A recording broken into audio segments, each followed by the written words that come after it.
the face of the WWE. Hey. I'm the face of the company as well. Well, let me tell you something about JP, Mr. Negative. Favorite movie is Dr. Boolittle. I've got to disagree with everything that everybody else is saying. Let me tell you something. Look, you better take that awesome right off my rank music. All right. If you were not a woman, I'll tell you something, Michael. He's a fighting champion, greatest champion I've ever seen. My belt buckle's too tight. she should be on it though, AJ, and I love her so much. She's my favorite. She's my new favorite. She's past Sunny as my favorite. No G, Mr. Minor Interruption over here. The Cleveland Steamers. I want to see what the experts have to say about what I just watched. You can listen to the face of the WWA every week on Stitcher, Spreaker, and iTunes. Like us on Facebook and follow us on Twitter at WWA Show. Hi, and welcome back to the WWA Show. Go ahead. You want to say it? No, I'm good, man. You want to say it? Go ahead. Get it out. Alvin the Chipmunk. There Dude, we go. it's Christmas. Come on, give us a break. Dude, it wasn't Christmas when we made it. What is it, Christmas all day? Every day of the year. Every day? All right, next up we had Bray. Before we took a break, we're talking about Raw, reviewing it. Next up we had Bray Wyatt versus R-Truth. Wow. Okay. Wyatt wins with Sister Abigail after Ambrose comes out. Ambrose comes out and brings out ladders, tables, and chairs. And Wyatt hits Sister Abigail on Ambrose. You know what I didn't realize? What didn't you realize? I know this is a little off topic, but I didn't know R-Truth. R-Truth has been in the business as long as he has in WWE. I did not know that. He's been there since like at least 2001 or 2002. He's been there for a long time as somebody else. I forgot what his name was then. His real name is Ron Killings. Yeah, but he was something K. He was Ron Killings. Is that what it was? Okay. But you got to remember, he left WWE. He went TNA and came back. Yeah, I didn't know he's been in the business that long because he's been got to there be 15 pushing years. almost 40. Oh, yeah, he's up there. He's got to be. He's up there. He's been in business for a while. Yeah, and he's been now, doing the what's up thing for a long time, too. But, yeah, well, some people don't evolve as well. Mm-hmm. I mean, no offense, R-Truth, they killed his character when, after the John Cena rivalry, he got pushed back down to being a jobber again. You gonna get got is what when he killed turned. No, that was good. That was his highlight of his career. Nobody knows what it means. It doesn't matter. It doesn't matter if they know what it means. It got him over. I thought Little Jimmy was his highlight of his career. No, Little Jimmy, that's when he got. Little Jimmy got. Yeah. But the rivalry was good. They should have kept it going. And, I don't know what happened. R-Truth just, when he dressed up in that Confederate outfit, on Raw and had that match at Capital Punishment, which you can watch on the WWE Network for $9.99. And then they just stopped it? Yeah. Wow. Just didn't work. Wow, okay. The match wasn't that great, is there? I'll say that. I think it has something to do with the Confederate outfit, but okay. Anyway, like I said, Ambrose comes out, brings out the ladders. He gets hit by Wyatt with Sister Abigail to go commercial. Next up, we had Nikki and Brie Bella versus AJ and Naomi. That was the pick'em match. Oh, man. AJ beats up Nikki with the Black Widow. At least they're using Naomi now. Well, yeah. I as much as it pains me to say this, I kind of like the storyline right now because I'm not a big fan of Brie and Nikki Bella. I'm not, and it's got nothing to do with who they're dating in the WWE. It's got nothing to do with that, but their talent is stale a little bit to me. Not Nikki. Nikki's actually been AJ's improving. fun too. Nikki's been improving, but Brie, I don't know. I don't like her as much anymore. Well, Nikki's outshining her now. Yeah. No offense. I mean, Nikki's really outshining her. I mean, AJ's always going to outshine, but still. Right. Nikki has, Nikki is a great heel.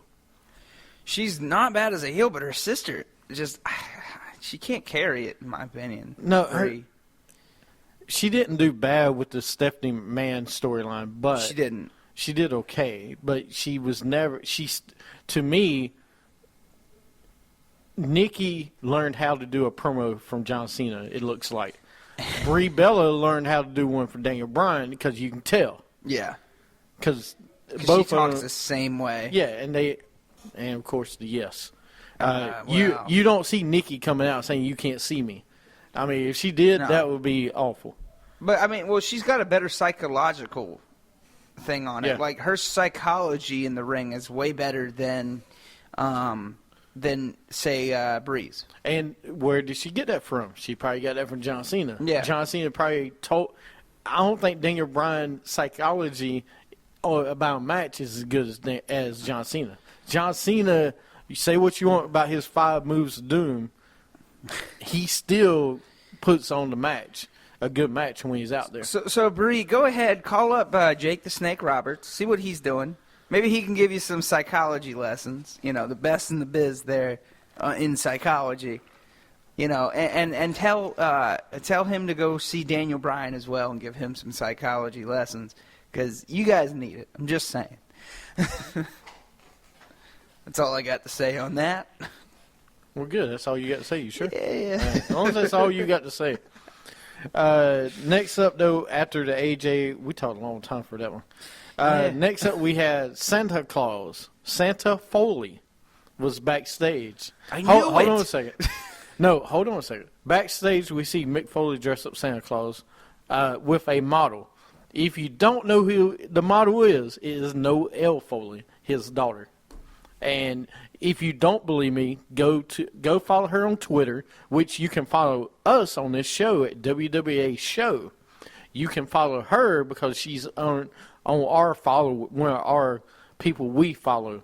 So her name though is Noelle Foley, and you can follow her. Oh my gosh, She I is did gorgeous. not know that was yeah, her. She's awesome. Because I've seen all like the little girl pictures when she was. That's when, her. when- She ain't a little girl no more. she's like my age, isn't she? Yeah. No, I think she's 19. She don't look no 19. She is trying to get into the business, and they were selling WWE shop merchandise. Well, good luck, but Noelle. yeah, she's gonna do fine. No, I mean She'll be in best of NXT luck. before too long. Yeah. Next up, we had live via satellite Paul Heyman, the advocate for the WWE World Heavyweight Champion Brock Lesnar. Michael Coles brings up the stipulation for John Cena versus Seth Rollins match at TLC. Heyman addresses Cena's comments from the opening segment where he said Brock Lesnar only shows up once a year. Heyman compares Lesnar's return to Christmas and WrestleMania. He says it's a can't-miss, must-see moment. I absolutely agree with him. And it is. You can say what you want. I know. But it is. Every word he speaks is true. Yeah. And you hate to admit it, but it's true. I will never admit it. But it's true. You know it, too. No. Just say yes. No, I won't, man. Yeah, you will. I don't like it, but, you know, I don't want to get into it because... It makes sense, though, don't it? Look, it makes sense for Lesnar only to come around once a year. Yes. He's special. He is. He's got the talent. He's special. He is like Christmas. As the champion... But as a champion, it makes it even more special. It's not, you know what? I'll compare it to a boxing heavyweight champion. You don't see him every week. No. You don't see him every month. You see him every couple months in a fight. Okay. That's basically how they're playing it. Yeah. Because think about UFC, same way. You know, if he was a UFC champion, he All did right. every 3 months. All right, that's okay. kind of the same thing. That's kind of Yeah. how they're playing it right now, Yeah. which I understand a little bit better now. And that's the reason I'm saying you got this younger talent like Seth Rollins. You got these other guys, basically like UFC before the main event, before like when everyone has a title match, but before they get to Lesnar's match, which is on the next pay-per-view, Yeah. they have the build-up. The pre-show fights or the fights before, yeah. All the build-up fights that happen. They build it up to the next pay-per-view. Yeah, no, I mean, I get it. I mean, I get what they're doing. I just wish, like they did it like USC, where he would show up every 3 months. Well, pretty much he is. Think about it. Every right 3 now months, he is, yeah. I mean, if this continues, yeah. Right, that's what I'm saying. He says it can't. Heyman says Cena will receive a beating like none other if he keeps his number one contendership. Heyman says Rollins can't hide behind the authority anymore and brings up how he curb stomped Lesnar. Mm-hmm. Heyman no longer accepts Rollins' previous apology. Can't do that. This is what I'm saying about Rollins. I love it because now Rollins has a rivalry with Batista if he wants. He's got a rivalry with Reigns if he wants. He's got a rivalry with Lesnar if he wants. If the WWE wants to put him in one of these 3 matches, they got the case to do it now. I mean, I don't think he's got really a rivalry with Batista. He could though. That's my point. He could. You always say, "Where's the story? Why are you? Well, here's the story. This is why you could put them together." Okay, yeah, now. this could be a start of a story. I'll give you that. It's very true. I mean, I as JP hates to admit it, he always talks about it being cheap heat. I don't really call it cheap heat because, with the heel, you need that heat. Well, you need that you cheap heat. Because I mean, as a face, you don't need that cheap, the cheap cheers and all that. You don't need that. But as a heel, you need that cheap heat because you need them to be booing you. Right. But then we have. Heyman also brings up how The Undertaker is missing. He brings up Sting and says it will be a retirement match if Sting faced Lesnar. Please don't. So, you know what they're doing right now is they're doing with Paul Heyman. He's putting the seeds out. Yeah. For different guys that Lesnar could fight at WrestleMania. Foreshadow, yeah. Which is fine. I mean, that's what he should do. You can have him fight Sting from his comments. You can Rollins, ever you want him to fight. I don't want to see that. Yeah. That'll be a great beating. match. But then Heyman says Lesnar will eat through the entire locker room. He says there is an authority in WWE. There is a power, and that's the one with the gold. Heyman says he represents the power and introduces himself. Cena's music hits, and out he comes to the ring for the main event.